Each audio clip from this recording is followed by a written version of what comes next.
Welcome to the second video. We're going to be going over our XAUUSD trade, gold versus the US dollar. I got my other trade, my other video for UJ actually uploading right here. So I'm just going one after another. This is going to actually take a while, just actually uploading this 11%. So this is just crazy. It's like half the time, less than half the time, and it's still taking a while. So it is what it is. So let me open up the chart here. XAUUSD. So for the new members that just came in, just in case you didn't go through my trading view page or haven't seen my analysis before, I got this nice big pitchfork drawn out here. So price will most likely be respecting these levels for quite some time, and it has been already. But I got a nice pitchfork there. If you haven't realized yet, I love my trend lines. I love drawing them, love going crazy. So you see I got this trend line there. Coming from this point all the way from here, you can see price respecting it. So I'm not your traditional trend line drawer, I guess you can call. I just got an eye for it.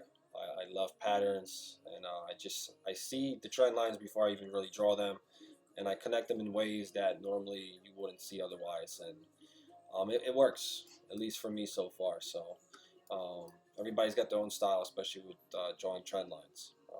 I wouldn't say there's really a proper and not a proper way, to be honest with you. There's a proper way of drawing your trend line for your supporting and resistance, but honestly, I've drawn them where it doesn't follow the traditional rules and it still works. It's just a matter of just being smart with it and realizing whether it's a valid one or not. But either way, I had this trend line drawn out. I had my Fibonacci's drawn out. So we had a triple top right up here on our previous analysis. We had our neckline here. We had our double top here again. We had a neckline right with the 50 Fibonacci here, all lined up. Price just shot way back down here. We missed this trade. I missed it. I was all ready for it. But keep this short and sweet. I don't want to keep rattling on. Let's go down to the 4-hour chart. All right, so this is where we placed our trade. That's that trend line I was talking about before that I had drawn out way from back there. So price broke right through here, shot way down. I believe this was I forget which news was coming out. Oh, this was actually right when the Fed interest rate came out. So we missed this trade, and which we usually don't try to trade around high impact news anyway, but this is where it dropped. So then it dropped right on this trend line. So then I was watching price to see what it does. With this trend line, is it going to respect it? Is it going to reverse and correct itself? Or is it going to stick with the news? So what price actually did was come back up, kind of test it here. And like I've been mentioning, keep in mind it's not perfect. Don't expect price to hit this trend line perfectly, bounce off of it. It can go above it. Then market makers technically want to actually just fake you out. So they'll make it where it closes above, and amateur traders will see, okay, candle closed above, let me place a buy and you know, hope for the best, and it doesn't happen. So I saw a double top happen here, retested the CMA. Let me go down to the 1-hour chart real quick here. This is actually what I was seeing. So it was under this support zone, was under that trend line, retested the 50 EMA, retested the 50 level here, and we placed our trade right around 1278. So that was after this bearish candlestick. After this bullish went up to kind of fake some people out thinking it engulfed it, but then this one engulfed that one. And 1278 we entered, 1278.29. So we entered right around here is where I entered. I had enough bearish confirmation, the retest, going up on a higher level here. The support zone that was broken, now resistance. The trend line as well broke right under on the 4-hour. When we entered, we already had a nice 4-hour engulfing candlestick, and we were right around this area. So we entered here. We gained about 40 pips on this trade. Had this little support zone, resistance actually drawn out after price broke way down here. And then it was just playing around here. And at this point, to be honest, I wasn't so sure what price was going to do. And as soon as we saw this candlestick here, which I was actually upset we got out, but as soon as I seen this bullish candlestick here engulf this one, and just going right back up to this point. It just kept bouncing off of, I think, on the 1 hour chart you can see a little bit better. Yeah, it just kept bouncing off of here. I just got out. I just wanted to be safe, and I'm treating my trades a little differently now, especially that I'm calling them out as signals. Just taking a little more due diligence with my trades. So we called out of this one. I came out, but we gained 40 pips, so that's what matters. But price actually went right back down even further as expected, as I was hoping for. Might take profits for around 1264, 1262, which as you can see, price just did that, went to the next support zone. Now we went long on this, so that was our first trade. Then I saw price just coming down here, and I wasn't gonna mess with it. Notice actually these trend lines again on the RSI. See how we connect these points, and when price broke out of here, it broke through here. When it came down, it retested this little resistance that it was previous support, and look at that, retested it right here again, and then you saw price going up and going up, and never broke back through it. But this isn't always 100% something to follow through. If it was, I would have kept my trade open. But it is nice to see that as extra confirmation when you're going through breakouts and stuff like that, through support and resistance zones. Is also draw your trend lines on your RSI. So now when we broke through here, I saw price forming a nice falling bullish wedge, as you can see here from this trend line that I got drawn this way and one drawn this way. I kind of was thinking about getting into this trade earlier because I had it drawn a little differently. But like I said, patience is a virtue, especially with trading. So make sure you're patient and wait for breakouts, because if I just enter this trade, I think it was somewhere around here when I originally thought this bearish wedge, I think looked something like this, if I'm not mistaken. I had something like this drawn out, then I would have been faked out, and I would have lost some pips there. But wait for a breakout and always wait for a retest. Those would be your safest entries. So yeah, it sounded like that. So I see a falling bullish wedge. Saw that.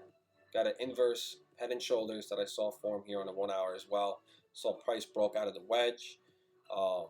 Retested this wedge, as you can see here. That was my bullish confirmation to candlesticks. It was forming the shoulder as well at the same time. Price broke out of the neckline of the head and shoulders.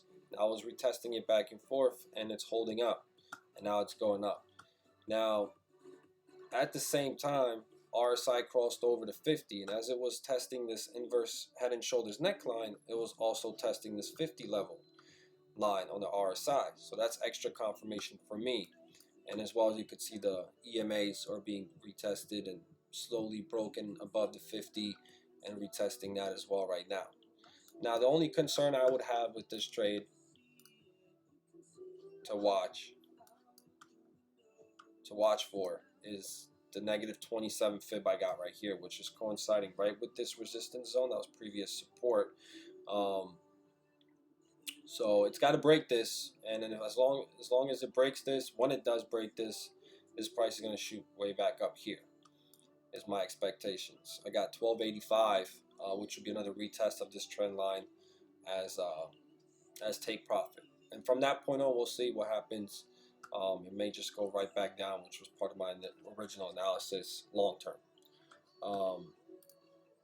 Next confirmation, add on here.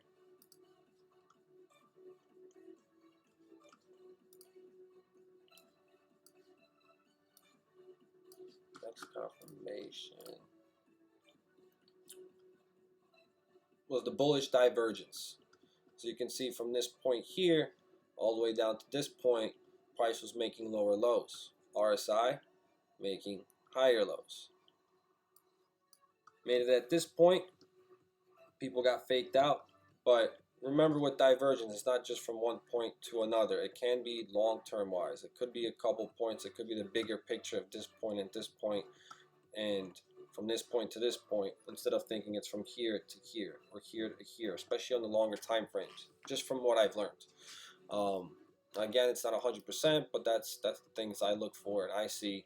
So I kind of bend the rules a little bit, but that's what it's about.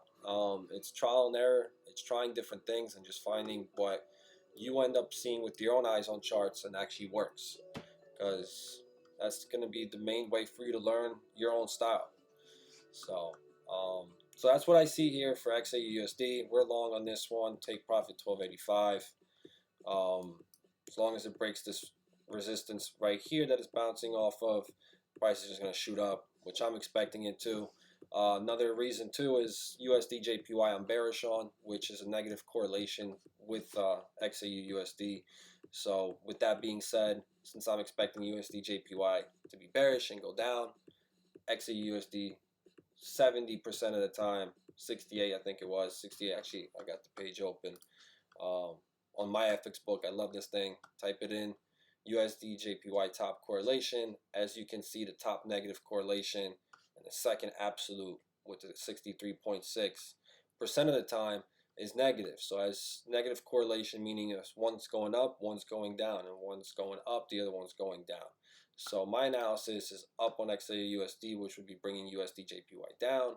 And as I'm bearish on USD JPY, that's giving me that confirmation for XAUUSD going up. Now, it's not 100%, again, 63.6% of the time. So that's just that extra confirmation.